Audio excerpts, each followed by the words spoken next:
Hi, this is Ron from POC Culture. Brandon, how are you? Ron, I'm doing great. Thank you so much for having me. I love your background. I hope you like my guests as well. Right? Absolutely. Happy Great. to have it on board. Perfect for the film. Yeah, yeah, I'm yeah. super hyped to chat with you. Love your character. I have Thank to you so start much. with your audition. You already talked about at the press conference Yeah. that you took a different approach than kind of what was on paper and that Jordan rewrote the character for you.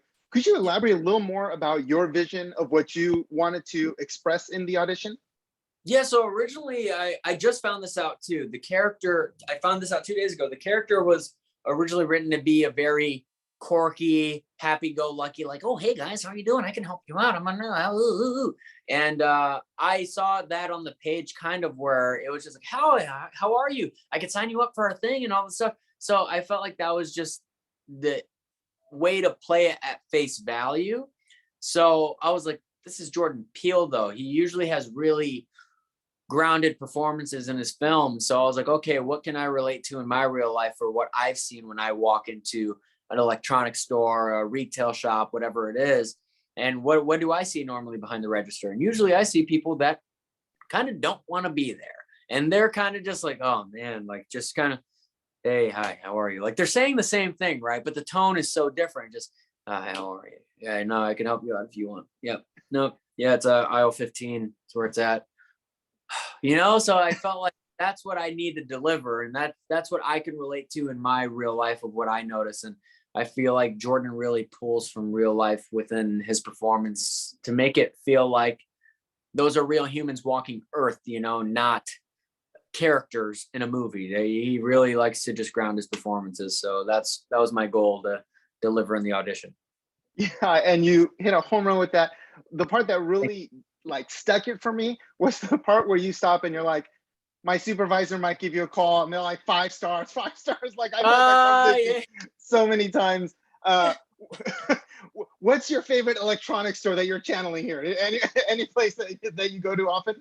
Oh man, I loved Fry's Electronics. That's where I grew up going with my brothers. Like that was our playground, man. Like, and they love building computers. Like they can build computers from scratch. So I really channeled a lot of my brothers in Angel, not exactly to the T, but there's their interests and their obsessiveness over their interests, like computers. That's what I really attached to Angel, and that's something that I can relate to with Angel is his how obsessed he gets with things. But my subjects are far different than his. He's in the alien realm, the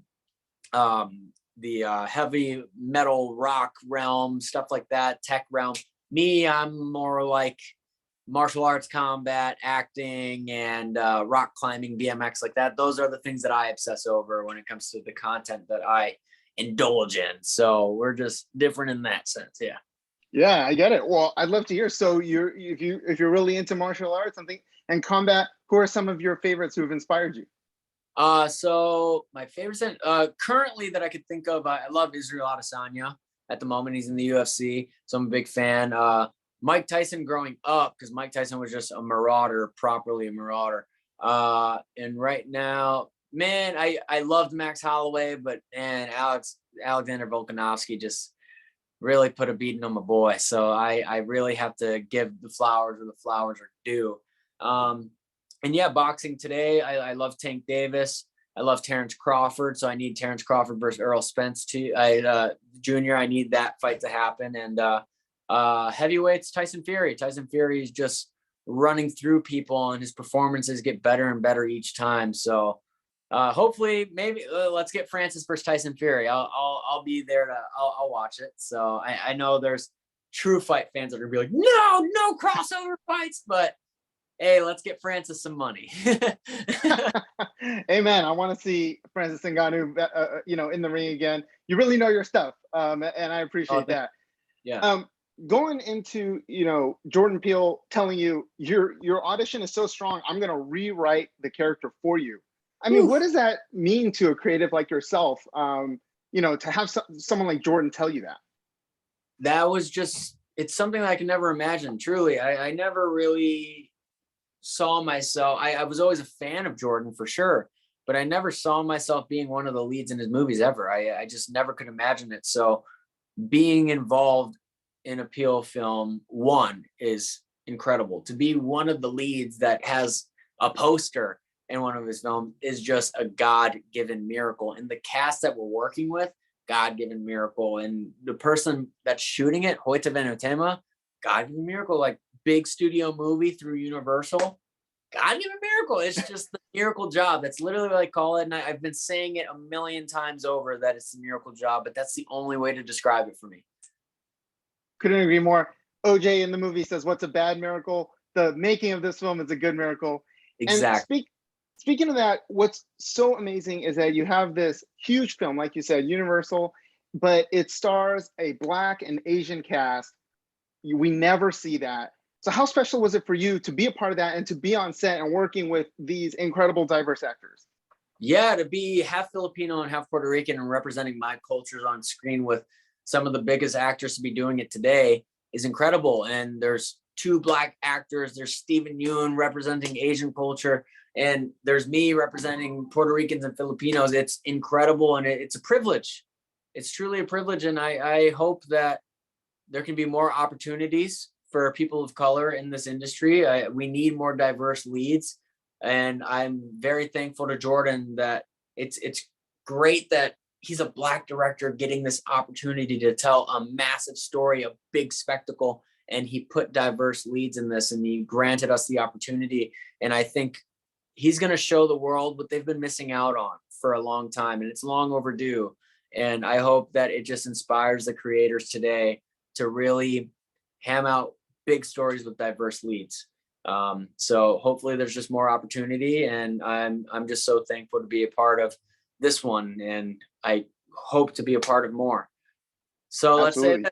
let's get some Filipino Puerto Rican in the Marvel Cinematic Universe. You know what I'm saying? Like, I'm ready for that. That's where I'm trying to be at. So let them know, man. Sam Alexander's Nova. I'm here. I'm ready.